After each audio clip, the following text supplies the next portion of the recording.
వృశ్చిక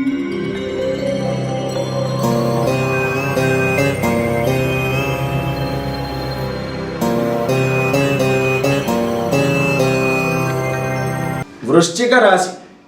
ఈ రాశి వారికి కాస్త మెరుగ్గానే ఉన్నది ఫలితం. అనుకున్నటువంటి పనులు అనేటువంటివి కొంత ఆలస్యమైనా కానీ పూర్తి చేసుకుంటారు.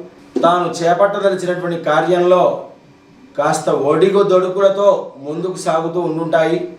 వ్యాపారం కాస్త నత్తనడకగా సాగుతూ ఉంటుంది. ఆర్థికంగా రావలసినటువంటి డబ్బులు సకాలంలో అందక కొంతమేర మానసికమైనటువంటి అశాంతికి లోనవుతారు.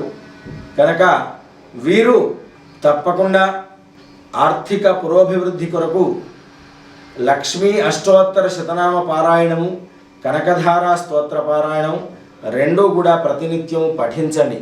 దానివల్ల కొంత మెరుగైనటువంటి ఫలితాలు పొంది ఆనందంగా ఉల్లాసంగా గడపడానికి వీలు ఉంటుంది. స్వస్తి ప్రజాభ్య పరిపాలయంతాం న్యాయేన మార్గేణ మహిమహీషాః గోబ్రాహ్మణేభ్య శుభమస్తు నిత్యం. లోకాః సమస్తాః సుఖినో భవంతు.